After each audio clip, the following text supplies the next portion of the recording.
Hello, Oklahoma Sooners fans and college football fans. Welcome into Oklahoma Sooners Live here on the Voice of College Football. I'm your host, Josh Mahler. You can find me on X at Real Josh Mahler to keep up with this show and so much more in everything that I do covering the Oklahoma Sooners. And I will talk about that here in just a moment for you guys who don't know who I am and what I'm doing here on Oklahoma Live, the Oklahoma Sooners Live here on the Voice of College Football. And of course, follow the Voice of College Football at the VOCFB.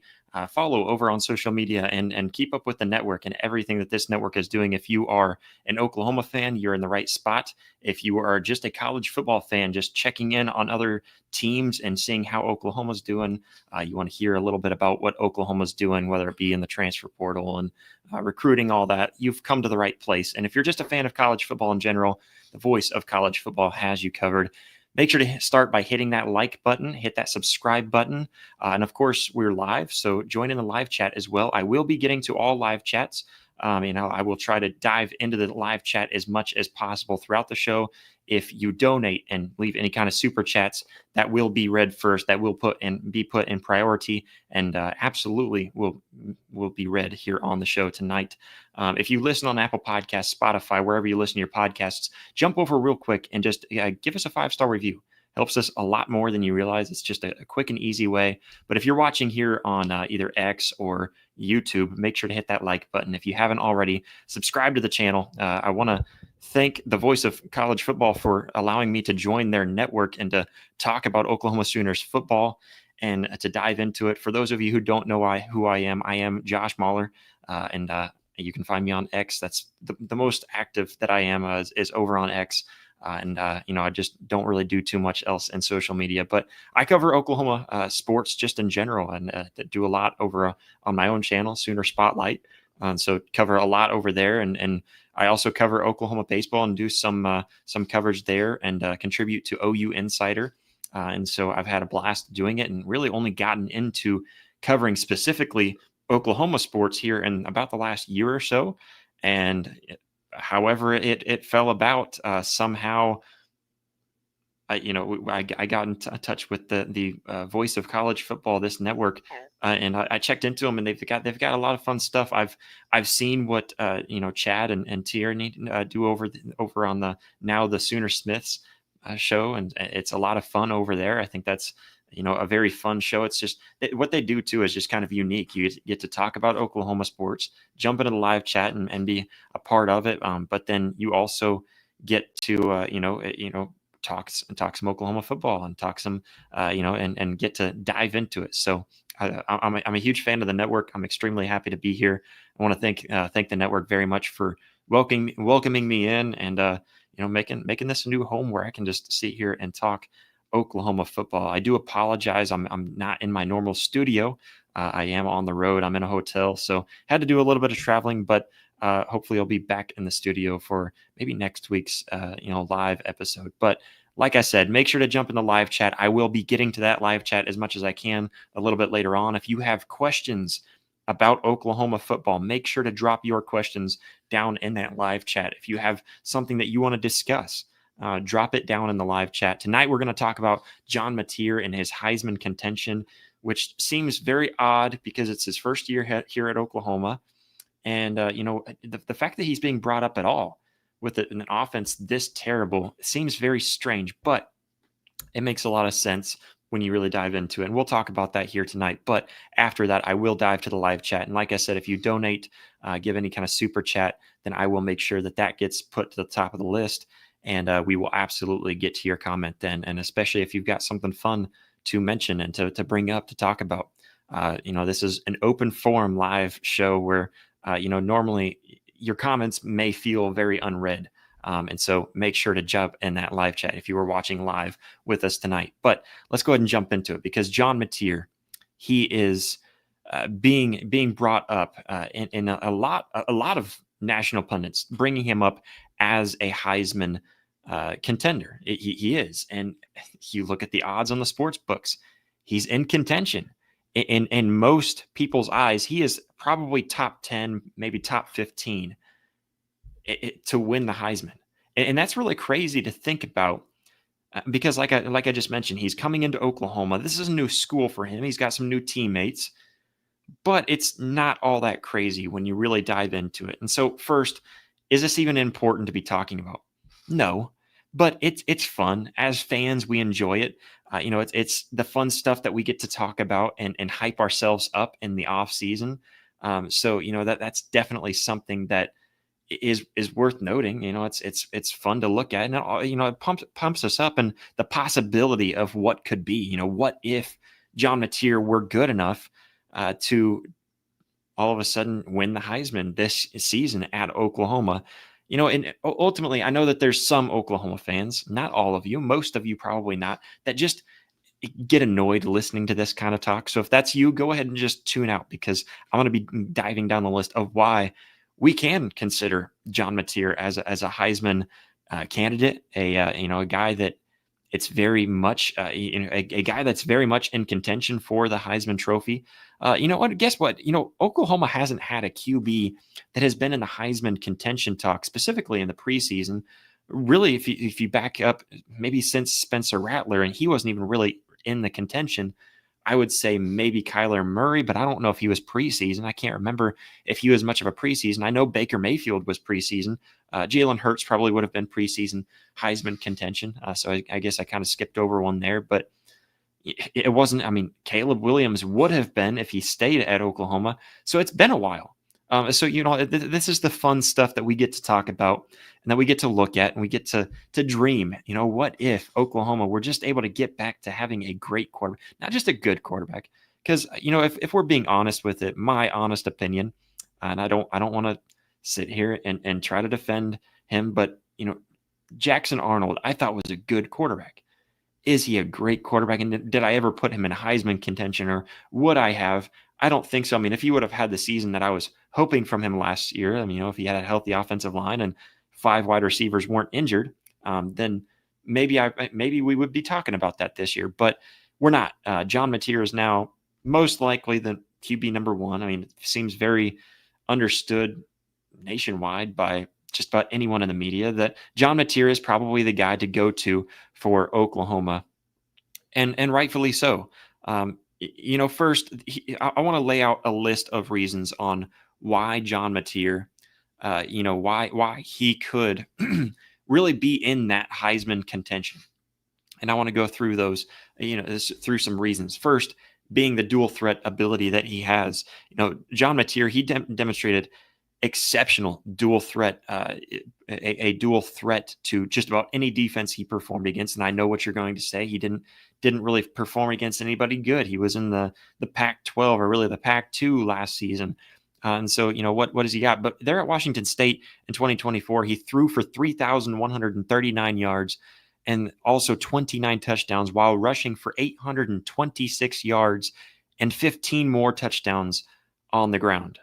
44 touchdowns. He led the FBS, really all FBS players, and showcasing his ability to really impact a game. And you look at his dual threat ability, it's not that there's a lot of designed runs for John Mateer. In fact, most of the time they aren't. And there really are very few designed runs for him, but the ability to look downfield, see man coverage, and see that everyone's dropped back into man coverage and dropped deep into man coverage. John Mateer has the ability to see that. He has the football IQ to notice when there's a man coverage, or maybe there's even just a split or a mess up in an error in the zone coverage. Whatever the case may be, he is very good at diving in, finding that.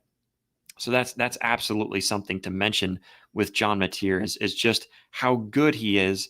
At being that dual threat, and most of his rushing yards, most of them came from just a broken play where he took off downfield.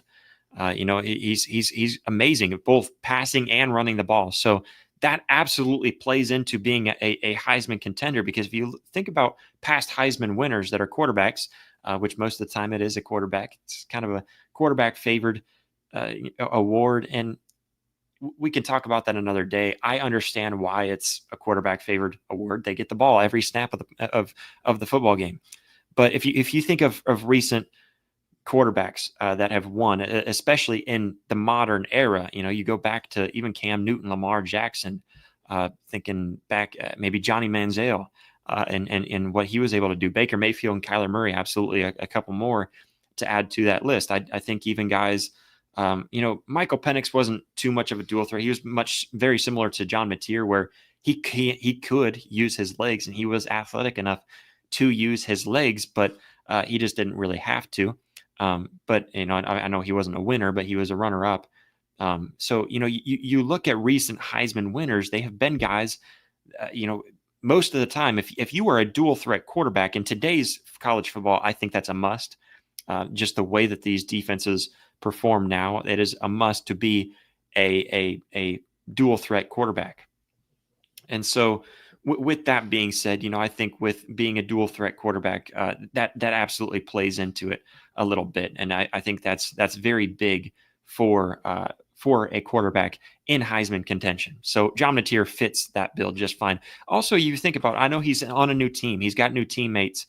He's gonna have to find some kind of rhythm with these new teammates and with his coaches, and his coaches are going to have to understand him. But one amazing thing and very easy thing for us to look at with John Mateer is that, of course, he's being reunited with his offensive coordinator and Ben Arbuckle. What else can really yell at you and say, hey, this guy knows this offense more than the fact that he's been in it? And I think this would be his third year now in this offense. So that's one thing. But he's also reunited with John Kusieski. And I think I might be saying his last name wrong, but Coach K, he's the quarterback's coach for Oklahoma now, brought over with Ben Arbuckle, and he coached John Mateer back at Washington State. So this continuity, it means that he won't have to learn a new system. In fact, the coaching staff has even shared a coaching staff, people within the program, even just people seeing from outside of the program. Some of the guys they get to watch a lot of this. There's from the sidelines, they have noticed John Mateer and jumping into this new team and being a huge help to Ben Arbuckle because he understands the system so well. He's able to explain it to his guys from peer to peer, and Ben Arbuckle gets to kind of sit back and let him do that. So that's been a huge help, and I think that's going to be a very important going into the season. So he doesn't have to learn a new system. He understands the system, and he's able to teach that to others. Plus Ben Arbuckle's track of training young quarterbacks. If you think back of Bailey Zappi, at Western Kentucky, threw for a crazy amount of yards I think broke records for as many yards as he's thrown. Arbuckle would have been with him in that year. Going back even more recent, Cam Ward, who was a Heisman candidate. We're talking about Heisman buzz right now. Cam Ward was a Heisman candidate, came from Washington State with Ben Arbuckle, went down to Miami, and was able to perform against good competition down at Miami. So again, the fact that he hasn't faced anybody, guess what? Cam Ward didn't face anybody either. You might even throw out that John Mateer was only, I believe, a 3-star quarterback coming out of high school. Well, Cam Ward was a 0-star, and Ben Arbuckle saw something in him. You know what? Cam Ward didn't even really pass the ball, hardly at all. That's mainly why he was a 0-star quarterback. Barely passed the ball in high school. Got to college, learned under Ben Arbuckle, got very good, got recognition, went to Miami. All of a sudden, he's a Heisman contender.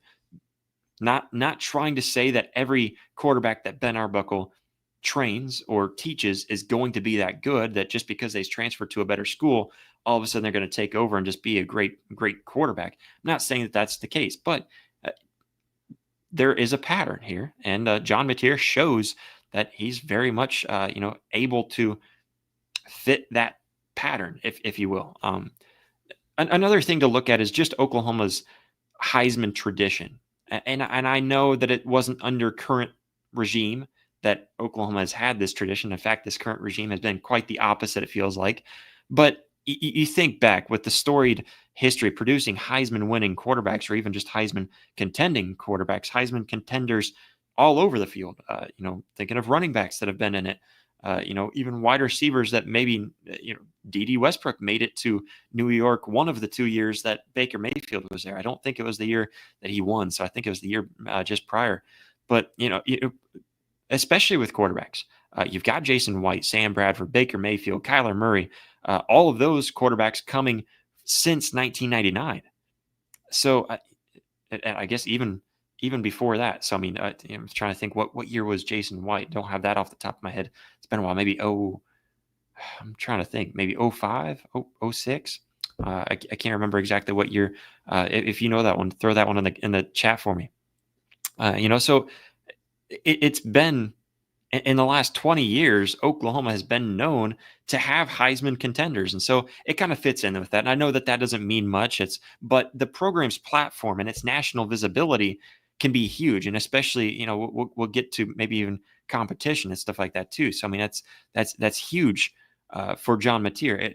Let me just go ahead and throw that out there as well, is that with the visibility that Oklahoma gets, when it comes to the Heisman Trophy race, they're gonna have a ton of visibility. And right now, a lot of people are looking at Oklahoma, and the reason why a lot of people, J.D. Pickell, even Josh Pate, you look at pundits all over the place. I just saw a good buddy of mine, Jake Crane, really talking up Oklahoma, and all these guys are talking up, really all over the media landscape, are talking up Oklahoma in this upcoming season because they see the same things. They see that they went out and got themselves a quarterback that, man, looks like he could do something. They got themselves a good offensive coordinator, a proven offensive coordinator, maybe not proven at a very high level, but it seems very proven.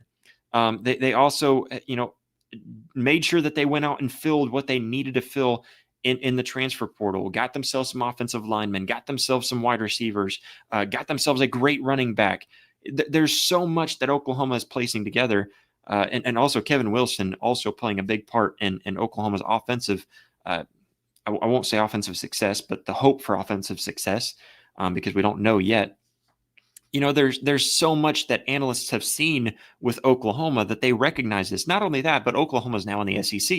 Big reason why Oklahoma wanted to jump to the SEC was for the national recognition, for guys to be seen on that field, to be at the highest stage. Oklahoma was 5 wins. I'm trying to think exactly what it was, but Oklahoma was at 5 wins. Let's see, would have been 5-5 at the time, I think, when they played Alabama. Still got a primetime game because they play in the SEC. That's just, I mean, it lived up to the hype. It deserved the primetime game slot. So, it absolutely needed that. So recognizing that Oklahoma's in the SEC with this brutal schedule, if Oklahoma were able to win a good amount of games, I think I'm going to throw this out there. I think 10 wins would be a very good, very acceptable season for the Oklahoma Sooners with this schedule.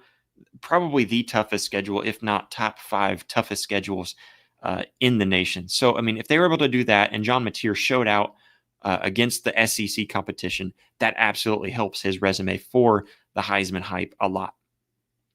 Not only that, but, John Mateer, his statistical foundation, I think, is also another reason to look at him and to think, yeah, this guy is definitely a contender. And there's a reason why he's not top 5, because people do have the concern of how is he going to perform in the SEC? I don't know if I'm willing to put him top 5. Top 10, we'll talk about that. Top 15, absolutely, because of his statistics. We see what he was able to do. I don't care where you're at. When you put up the statistics that he put up with, almost 4,000 total yards last season and completing almost 65% of your passes and only 7 interceptions, you have to recognize that and totally understand that is a guy that is able to put up big numbers. I don't care where you're at, you are going to succeed if that's the kind of numbers. So, his ability to produce big numbers is going to catch the attention of Heisman voters or even just the media coming into the season. And again, building on that point that it's Oklahoma. So people expect a lot of Oklahoma and always have. They really expect a lot of Oklahoma right now. as they're trying to bounce back, where they really feels like they need to bounce back. So that's absolutely something, for John Mateer, and looking at him, a lot of eyes looking at him, and he's got the statistical background to back it up. There's a reason why we're talking about him this early, before the season even starts, because we see that potential, and specifically in his stats, and then of course all this other stuff going up. And another thing to bring up is his leadership and his swagger. You look around at the analysts, the coaches, even teammates, and the people that are on the sidelines watching this stuff live. I was talking to Parker Thune with OU Insider about this a few weeks ago. How Parker was telling me, man, like people get upset about the comparisons to previous players, and I won't make the comparisons, but people get upset about it, but it's not even just the analysts saying that. It's the guys that have been in the locker room with said players that are also noticing that there's something about his aura, with his leadership, his swagger, the way that he carries himself, the way that he's jumping around and running down to the end zone and celebrating with his guys. There's something with that leadership, that confidence, and that swagger that draws comparisons to past players. And past players who have won a national, or not a national championship, sorry, but past players who have won that Heisman Trophy. That's something else to add in there. That if you act like a previous Heisman winner, and on and off the field, specifically on the field, the way that you're acting, you act like those previous Heisman winners, and that goes noticed, then you've got something good going for you. If people are making those comparisons, when we're talking about the Heisman race, and they're making comparisons to I'm just going to throw the name out there, to a Baker Mayfield, because we all know who I'm hinting towards. That's going to grab people's attention. Hey, man, doesn't this guy remind you of Baker Mayfield a little bit? All of a sudden, that's like, wow, yeah. I mean, you're right. Yeah, let me look at that guy. Let me look at him a little bit closer. You're right. I do see it. When you start to throw that out there, that gains a little bit more recognition, a little bit more notice goes to that, and it might be for the wrong reasons. It's not comparing his stats. It's not trying to put him up to an expectation. It's just saying that the way he carries himself on that field, the way that he carries himself as a leader, and his just overall aura reminds them of Baker. And I'm saying that because that's what I've heard, and I can't deny it myself. I've been sucked into the same trap. Don't make that out to be that we would expect him to put up the same stats that Baker did. It's not at all what we're saying. Just that everything around, outside of stats, reminds us of it. He's even got the same mechanics. He's got a similar stature. It's just hard not to notice those things. And like I said, it's guys that have been with Baker that are making those comparisons. So it's not just guys that are talking about the team like myself. Not only that, but I think the supporting staff for John Mateer is going to help him in his Heisman race. If you think of Oklahoma's offense and what they were a season ago, ranked over 100 in just about every important stat, and looking at where Oklahoma was from a season ago, if they can just be a fraction better than what they were last season, they would jump up to the top 50. If you can be a top 50 offense this season with this Oklahoma Sooners defense, if you can just complement that defense a little bit better, can you imagine what you're going to be able to do? And so I think this supporting staff is going to be much better. We expect it to be much healthier. I will knock on wood right now, because I don't want to say anything to where you guys are coming at me that I'm jinxing it. I just think that this offensive line has to be healthier. The wide receiving corps has to be healthier. And looking, I mean, I think adding Jaden Ott. Think about this, guys. Fix a little bit of Taylor Tatum's fumbling issues, and keep Javonte Barnes healthy, and then you've got Jaden Ott in there, and keep him healthy, of course, too. Think of those three running backs together, and then of course Xavier Robinson too. I wasn't even putting that on my radar. Sorry, I felt like a little bit of a DeMarco Murray moment there, where I just forgot to mention Xavier Robinson and throw him in the mix. But you think of those four running backs split them up and keep them healthy, man. Because you've got running backs, Taylor Tatum, uh, absolutely, and even Jaden Knott. Taylor Tatum, Jaden Knott. I think I would group those two guys together as a threat in the backfield. They can just about do anything you need them to do, but a threat in the backfield. Taylor Tatum needs to work on pass protection as well and fumbling the ball. But then you got Javonte Barnes, bounce him outside. He's a speedy guy. He's more of a hand it off, bounce him out to the outside, outside the tackles.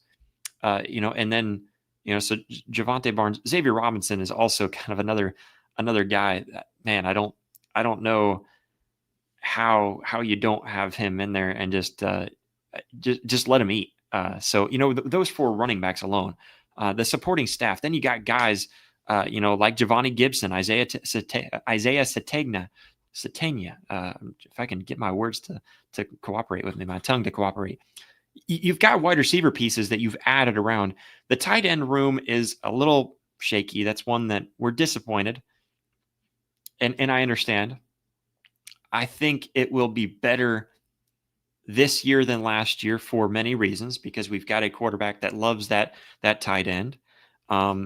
There's some guys that I think will surprise us.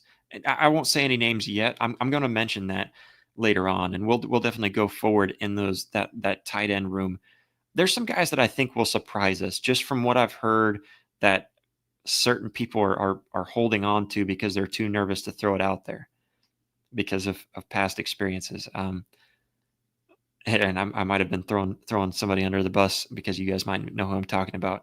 But from things that I've heard, from things that I've seen, I think there could be a tight end that surprises people. Not only that, but I think watching Jaren Kanak at tight end is going to be exciting. I hope he gets some play time, specifically if you can use him at tight end as an H-back. I mean, let that dude's athleticism speak to itself. So talking about going back to John Mateer and his Heisman run, there is so much more that we can look forward to in this Oklahoma offense this season with the supporting cast, the supporting cast for John Mateer in this offense.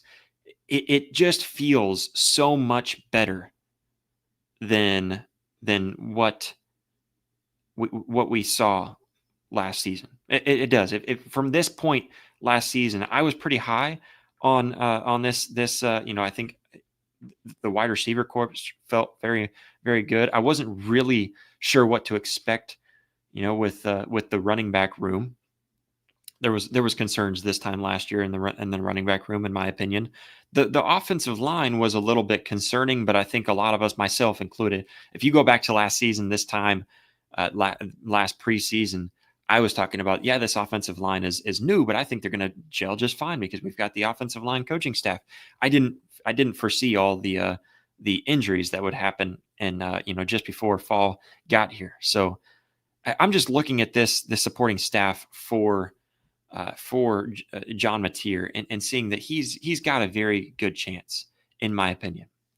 I'm going to jump to the live chat here in just a moment, guys, just so you guys know. Make sure to jump in the live chat. If you've got questions about Oklahoma football, something you want to mention, something you want to bring up, throw that in there, and I will try to get to that.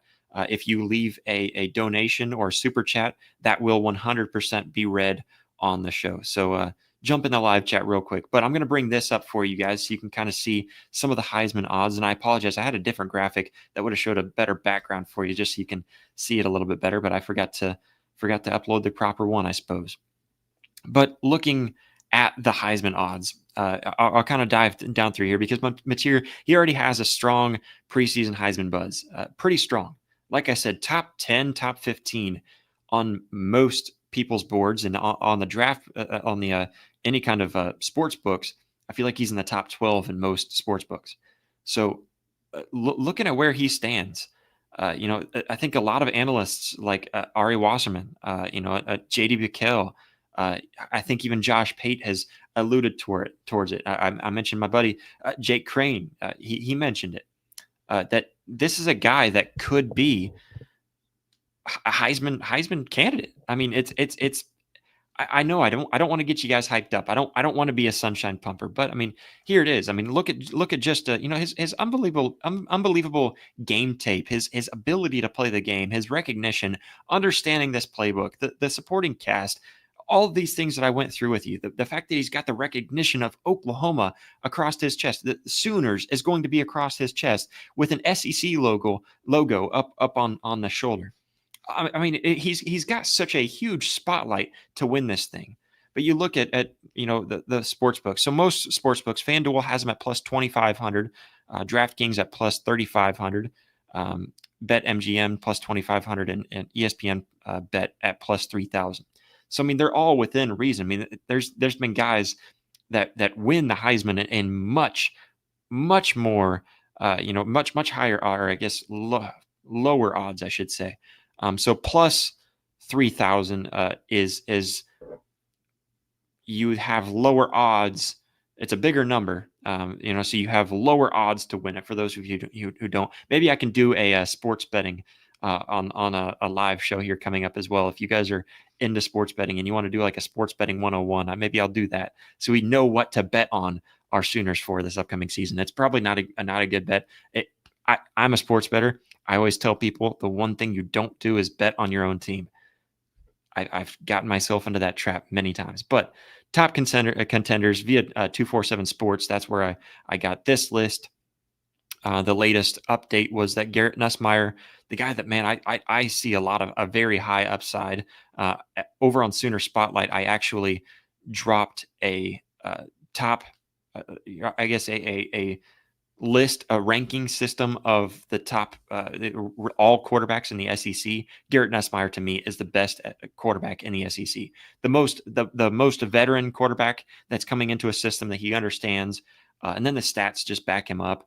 If he can be just a smidge better than what he was last season, and if honestly, not even him, if his defense can be a step up from last season, I think LSU is a very dangerous team this year. But Garrett Nussmeier sitting there plus 800. Arch Manning plus 800 as well. That one seems to be more of the name and maybe the brand on his chest more than really giving it the full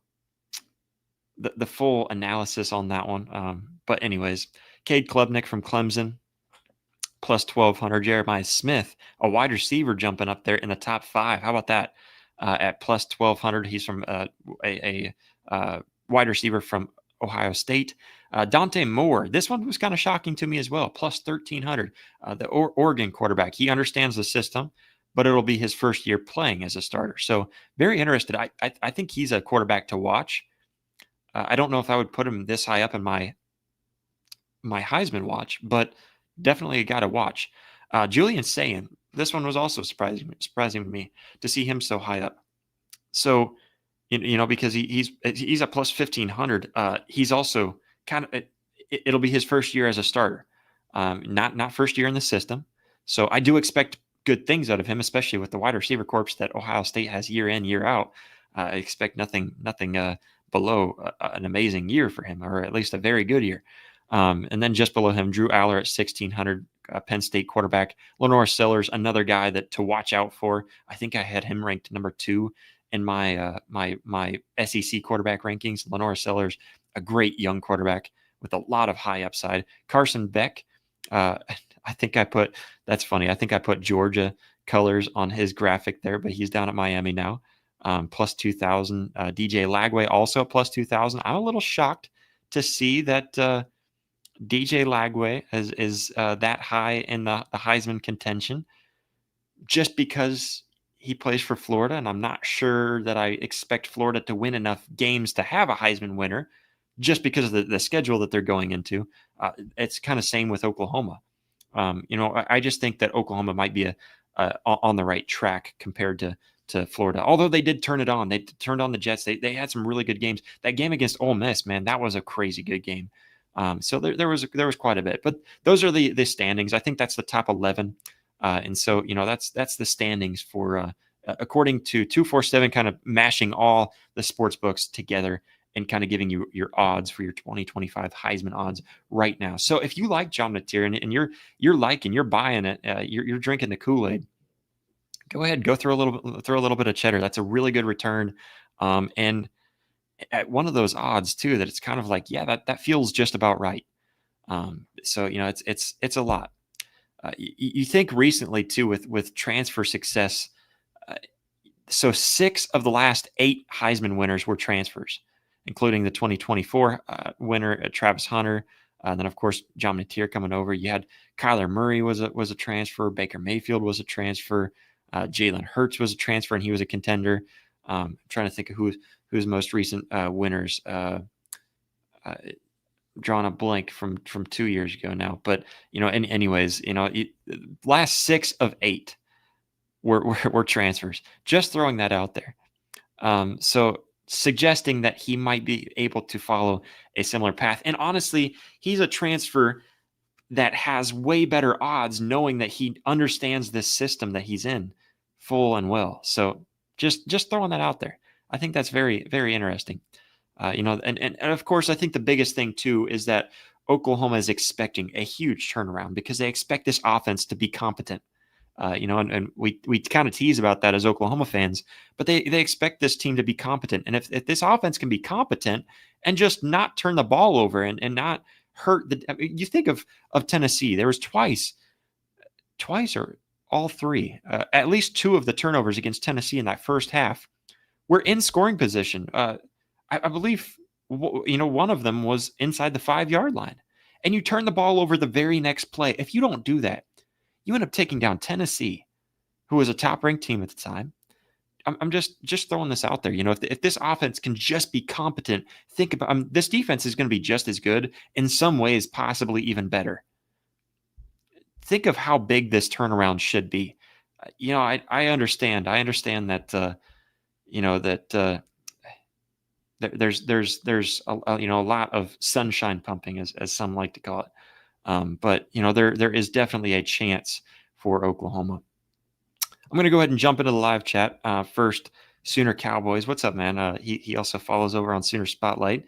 He says, OU baseball with a nice win over Kentucky. Yeah, I didn't get to actually cover the game today, but I did see that, saw the outcome.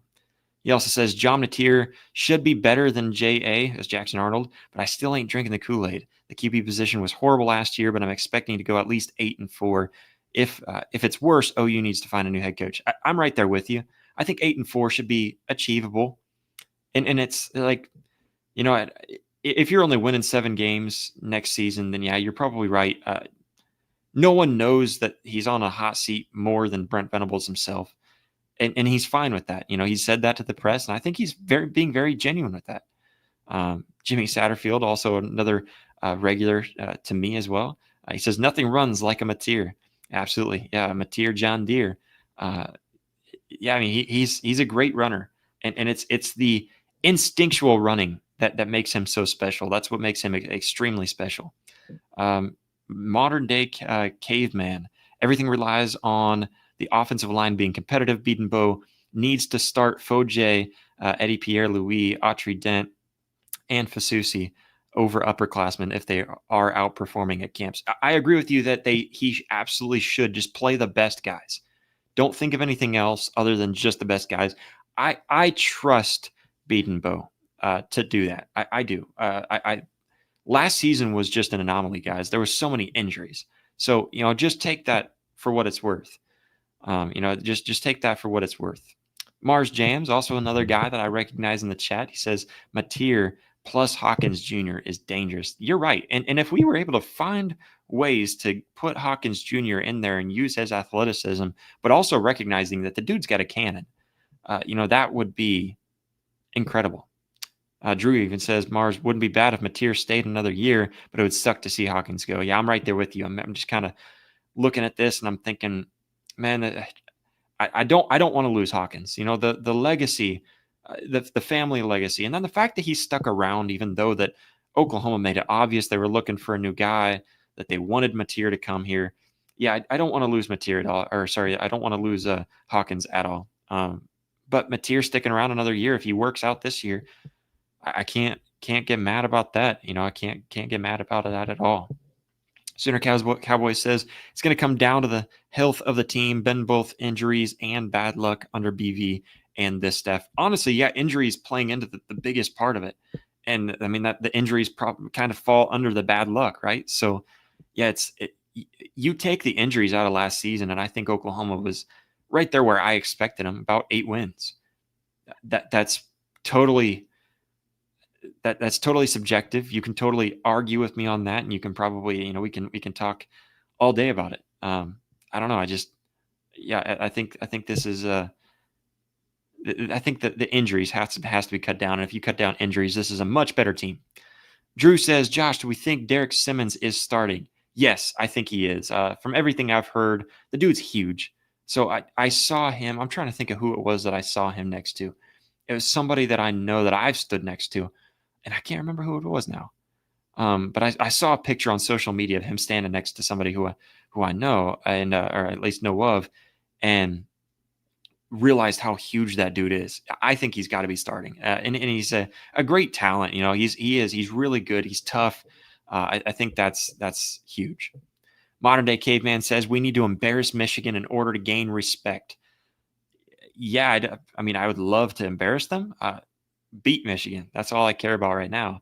Yeah, I think that's going to be the game that Oklahoma fans circle and say, if we can, whatever we see in that game, I think will tell us quite a bit about this team. It was kind of like the Tennessee game last year. Tennessee, we know they're going to be a good team. So if what we see in that game will tell us a lot. And when Oklahoma lost that Tennessee game, man, it kind of hit the fan, didn't it? It kind of hit the fan. Um, it wasn't a good look for Oklahoma for sure. Anyways, let's kind of go down here. Let's see. I'm kind of moving down through here. Mars Jam says that read that on the OU football brainiacs. Okay, he's talking about that. Okay, so he says that he was hearing Nagy was not impressed with Helms. I haven't heard that. I'd like to see that myself. I am very interested. I do see Jackson in the chat. What's up, Jackson? Another guy. He's actually the guy that reached out to me about joining the Voice of College Football. So what's up, Jackson? He says, "What's up, Sooner Nation?" He says, "Tell your friends and your family and the cashiers at Kroger about the magic Josh Mahler will bring to you Tuesday nights right here on Sooners Live at Oklahoma at the Voice of College Football." Man, yeah, go tell everybody, man. And then, he also throws this out there too. Don't forget to tell the cashiers at Kroger about the magic that Chad and Tierney Smith are going to bring on Monday nights on Sooner Smith's Live. Yeah, absolutely. That's something huge to mention. I do want to throw this in there because I like these kind of chats. I know that it's jabbing fun, and I know that I look extremely young. Here, if you're still watching, you're still paying attention, guess my age down in the chat. Guess my age. Let's see if anybody guesses it. Let's see if anybody. But this chat right here, Chuck says, "Little man is in his parents' room streaming. No, I am in a hotel room. I'm traveling for work. I'm actually a married man, so that might give you a little bit of a hint at my age. Somebody guess my age. Go for it. I enjoy it. I know I look young, so absolutely. Anyways, Chuck Carney. I'll read one of his real comments. He says, "Sooner Cowboys, I understand, but if you hardly ever have anything good to say about this team, I guess you're waiting for them to show themselves. The old saying is, you don't have nothing good to say, don't say nothing at all." Yeah, so I'm not. I don't think Sooner Cowboys comes across to me as because I know Sooner Cowboys a little bit. He jumps in on the Sooner spotlight with me as well. I don't think he's a doom and gloomer. From what I get from Sooner Cowboys, he's kind of a realist. He feels like he just kind of shoots it as he sees it, and when he sees something bad, he throws that out there. And yeah, I get where he's coming from. I totally get where he's coming from. He doesn't seem like a doom and gloomer, and I know a lot of those. But I get what you're saying there, Chuck. Robert says, "Drinking the Kool-Aid. However, first indications is he will be given the opportunity based on experience, knowledge, and scheme fit to be very productive." Yeah, I mean, I think it's a huge opportunity for him too. I think that, I think everything going into this, going into this season, everything that Oklahoma's built around John Mateer, that's why he's got Heisman hype. And everyone is seeing it. It's not just a homerism thing where we're talking about this as Oklahoma fans. We're not just sitting here saying that we think that we got the best quarterback in the portal, talking out of our butts. We're saying this because we see it. We see what other pundits are saying, and everyone's hyping him up. Hopefully that's not too much pressure on him, but you know what they say about pressure, right? Makes diamonds. So you know what? Let's go ahead and do it. Let's see here. One more here from Chuck. He says, "This is do or die, guys. You don't think that they will know all this super duper advice already?" Yeah, absolutely. I mean, it's that's one thing as fans, and so I will say to Chuck's point about to Chuck's point about not cutting down your team. I've always kind of been that way. I had somebody say something to me a little while back on commenting on something I posted on X and saying, "Is that just your shtick that you like to cut down on Oklahoma fans that are and tell them not to whatever?" I guess that's my shtick. If you really want to call it that, I guess that's my shtick to tell Oklahoma fans, why are you being such a doom and gloomer, man? Why are you sitting here? So it literally came out of the post. I'm not sure which one it was. I know it was one of these posts where the fans are literally cutting down their own team, wishing ill on their own team, and that is just so weird to me.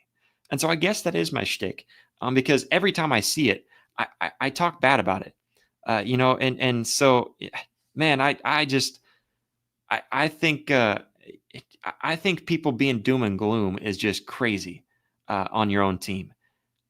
And kind of what you said there, Chuck, too, is that that if you don't think that the offensive coaching staff knows that they were bad last year, if you don't know that the coaching staff knows that this team was bad last year, if you don't know that if you think that Brent Venables doesn't know that this is kind of a do or die season for him, you're ignorant. And I've actually got a screenshot of the definition of ignorance that I throw up there. Every time that people make kind of just ignorant comments, like, do you really think that this isn't already going on?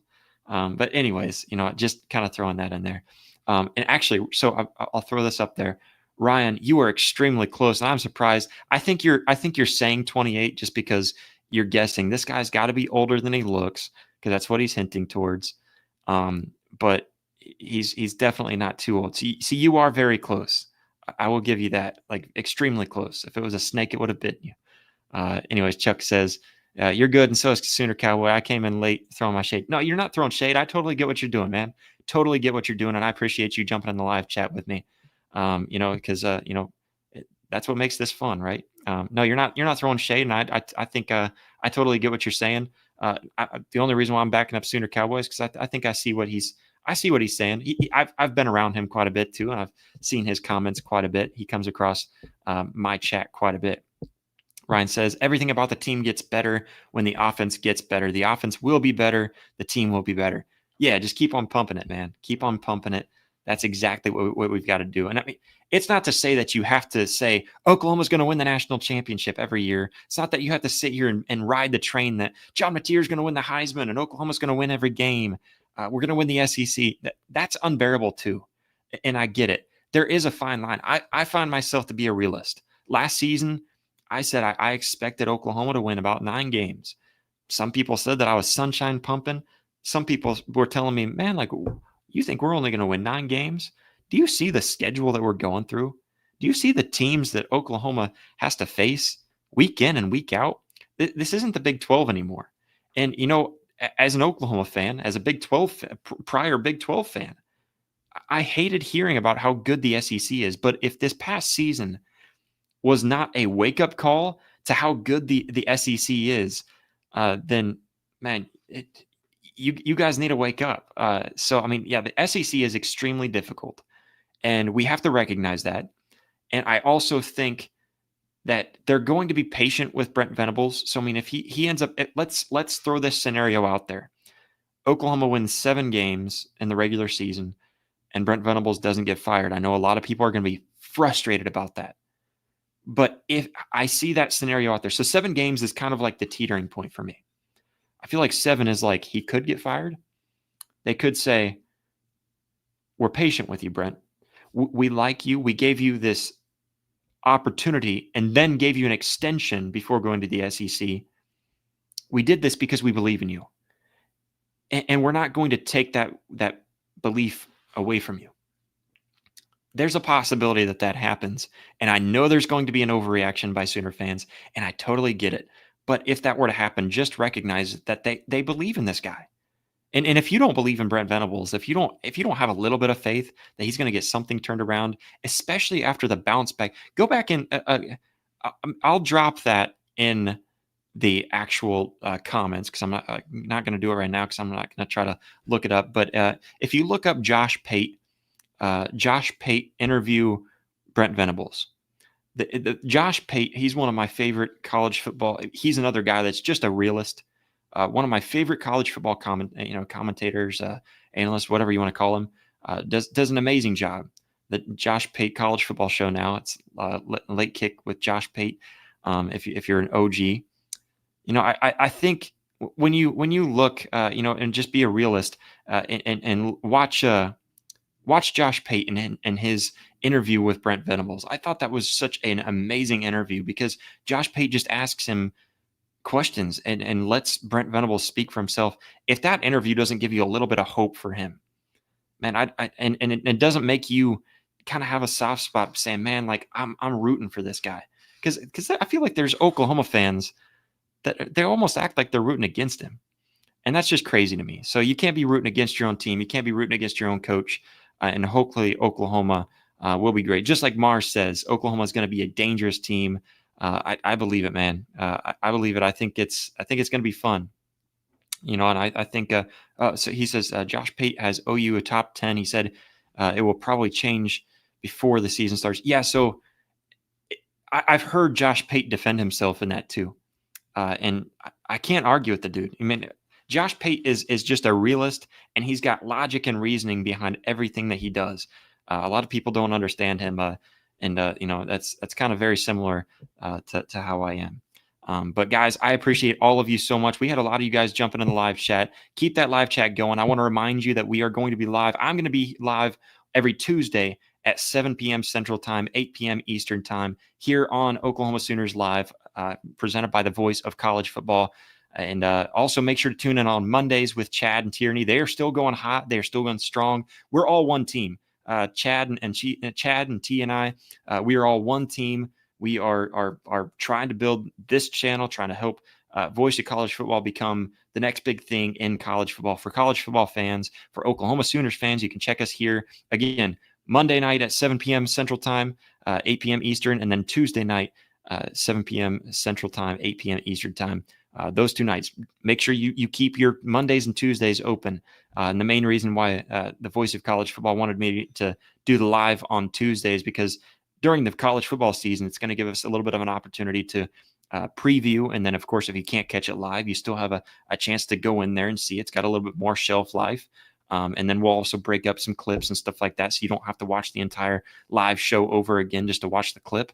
And then, it gives us some time to talk about what happened this past weekend too. So they wanted it on Tuesdays. That's what I'm pushing for. So make sure to tune in here on Tuesdays with me, guys. And again, still Mondays live with Chad and T. I want to say thank you to all of you who tuned in. Thank you to the Voice of College Football for bringing me on. Make sure to hit that like button before you go anywhere. Hit that like button really quick.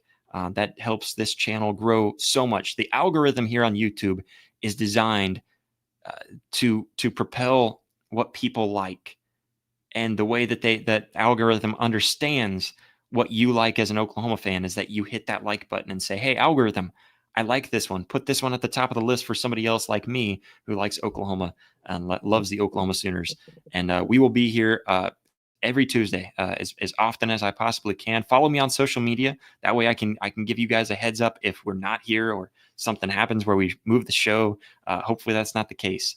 But I want to tell you guys that I appreciate you for joining in on my first show, my first Oklahoma Sooners live show here. I will make sure to keep up with recruiting and so much more for you guys, give you guys more of an analytical breakdown to Oklahoma and so much more here on Oklahoma Sooners Live.